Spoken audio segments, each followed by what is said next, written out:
सुखदेव सिंह गोगामेडी, जी हाँ, राष्ट्रीय राजपूत करनी सेना के अध्यक्ष जिनकी हत्या कर दी गई 2 दिन पहले, ये खबर अब हर किसी ने देख ली है और लोग इसके बारे में जानते भी हैं।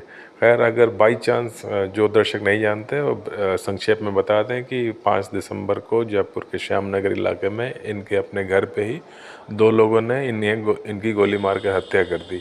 बताया जाता है कि ये दोनों जो है शायद इनके जानने वाले थे या इन्हें जानने वाले किसी ने मिलवाया था, इनसे घर लेके आया था वो इन्हें। और थोड़ी देर बातचीत करने के बाद अचानक उन दोनों लोगों ने इन्हें गोली मार दी और इनकी मृत्यु हो गई।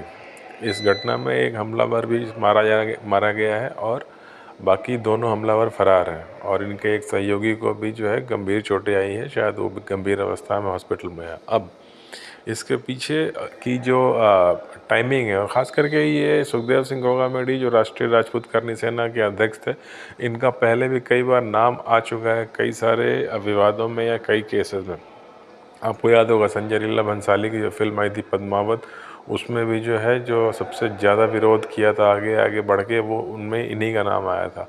और संजय लीला भंसाली को थप्पड़ मारने का भी शायद इन पे इल्ज़ाम था उस समय। उसके पहले जोधा अकबर फिल्म के बारे में भी विरोध प्रदर्शन किया था, जिसका नेतृत्व करने में आगे आगे यही थे। अब जो राष्ट्रीय राजपूत करनी सेना है वो हम सब जानते हैं कि एक सामाजिक संगठन है और वो क्षत्रिय समाज का एक संगठन है जो कि साल 2006 में बनाया गया था। पर आज के समय इसके कई सारे ग्रुप बन चुके हैं, स्प्लिंटर बन चुके हैं इसके। तो कुछ विवाद हो गया था जो मुख्य करनी सेना संगठन था इनका उस संगठन के साथ। तो बाद में इन्होंने अपना नया संगठन बना लिया था जिसका नाम इन्होंने रखा था राष्ट्रीय राजपूत करनी सेना। और रिसेंट में जो भी ये सामाजिक कार्यक्रम वगैरह होते थे, विरोध प्रदर्शन या इस तरह की बातें, उनमें इन्हीं का नाम सबसे ज़्यादा आ रहा था। आपको याद होगा तो पिछले साल नुपुर शर्मा वाले प्रकरण के बाद इन्हें शायद पाकिस्तान से धमकी भी आई थी सर तन से जुदा करने की, जिसमें कि इन्होंने पुलिस में रिपोर्ट वगैरह कराया था। हालांकि वो बात उसके बाद दब गई। और अभी रिसेंट में लगभग 6 महीने पहले पंजाब पुलिस की एक इंटेलिजेंस रिपोर्ट सौंपी गई थी राजस्थान गवर्नमेंट को, जिसमें उन्होंने बताया था कि पंजाब के बठिंडा जेल में इन्हें मारने की प्लानिंग करी जा रही है। पर ऐसा कोई एक्शन लिया नहीं राजस्थान गवर्नमेंट ने। इस कारण लोगों में गुस्सा बहुत ज़्यादा है। और जो सबसे ज़्यादा चौंकाने वाली बात यह है कि हत्या होने के कुछ ही देर के अंदर, 1 घंटे के अंदर अंदर ही फेसबुक पोस्ट पर रोहित गुदारा नाम की किसी गैंगस्टर ने शायद इसकी जिम्मेवारी भी ले ली है। उन्होंने जिसने कि साफ साफ कहा है कि हाँ, हमने इनकी हत्या करी और कारण भी बताया है जो भी कि इनसे झगड़ा था या ये हमारे दुश्मनों को सपोर्ट कर रहे थे इसलिए हमने इन्हें मारा। तो अब इसके कई सारे पहलू हैं। एक तो बात है कि चलिए ये हत्या हुई, यानी किसी न किसी तरह से वो जानते होंगे इनको या कोई अनबन होगी। अभी क्या बात है ये हमें जानकारी नहीं है और ये जब जांच में निकल के बात सामने आएगी तभी पता चलेगा कि ये क्यों हुआ, इसका असल कारण क्या था। हो सकता है इन गैंगस्टर्स के साथ किसी तरह की इनकी दुश्मनी या कोई झगड़ा हो, जिसमें कि आज अगर आप वो समाचार देंगे जिसमें कि रोहित गुदारा ने जो है स्वीकार किया, फेसबुक पर एक और पोस्ट डाला जिसमें शायद कुछ पैसे की डिस्ट्रीब्यूशन को लेके उसने लिखा है कि उसमें ये मुकर रहे थे या जो भी है। ये बात सच है कि झूठ है, कहाँ से कौन पोस्ट कर रहा है हमें जानकारी नहीं है। जब इसकी जांच पूरी तरह से सामने आएगी तब पता चलेगा। लेकिन इसकी टाइमिंग देखिए इस घटना की। ठीक यहाँ पे इलेक्शन ख़त्म हुआ राजस्थान में, जिस दिन गहलोत सरकार हटी है उसके ठीक अगले ही दिन यानी मंडे को ये हत्याकांड हुआ है। तो इसके मायने अगर आप इसको पॉलिटिकल एंगल से देखें तो इसके मायने बहुत गहरे हो सकते हैं और ये दूर तक बात जा सकती है। अब जैसे कि अब 2024 में 3-4 महीने बाद इलेक्शन है, तो जैसे कि हम सब जानते हैं राष्ट्रीय राजपूत करनी सेना एक, चूँकि नाम में लगा हुआ है राष्ट्रीय राजपूत करनी सेना, जो कि एक जाति का नाम है, क्षत्रिय समाज का नाम है इस संगठन के साथ।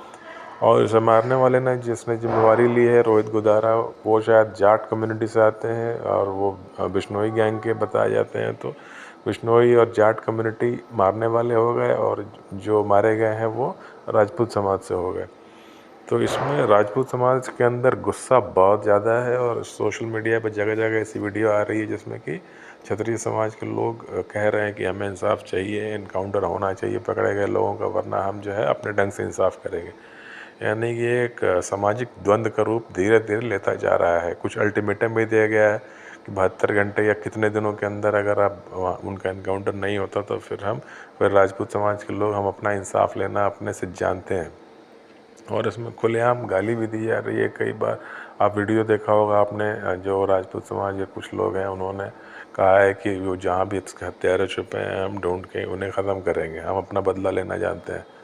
तो ये एक राजपूत और जाट समाज के बीच में एक संघर्ष छिड़ता हुआ लग रहा है। राजपूत अगड़ी जाति में आते हैं और बिश्नोई जाट या ओबीसी में आते हैं। तो 2024 इलेक्शन के पहले चूँकि बीजेपी हिंदू वोट बैंक सारी जातियों को मिला के हिंदू वोट बैंक बना के चलती है, एकदम फॉरवर्ड बैकवर्ड की लड़ाई में ये तब्दील होने का पोटेंशियल है। होगी कि नहीं ये हम नहीं जानते, लेकिन ऐसी संभावना है। अगर राजपूत और जाटों के बीच में ये मार काट खून खराबा शुरू हुआ तो इससे नुकसान सीधा सीधा जो है बीजेपी का होगा कुछ हद तक अगर होना हुआ, क्योंकि तो राजपूत समाज है वो 5-6 स्टेट में अच्छी खासी जनसंख्या है, राजस्थान, मध्य प्रदेश, उत्तर प्रदेश, बिहार, उत्तराखंड, हिमाचल।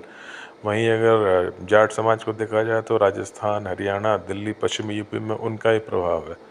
तो अगर इनकाउंटर होता है उन हत्यारों का, हो सकता है जाट समाज नाराज़ हो तो वेस्टर्न यूपी, हरियाणा, दिल्ली में नुकसान होगा, और अगर नहीं होता तो राजपूत समाज नाराज़ हो तो उससे यूपी, बिहार, राजस्थान, मध्य प्रदेश, उत्तराखंड, हिमाचल में नुकसान होगा।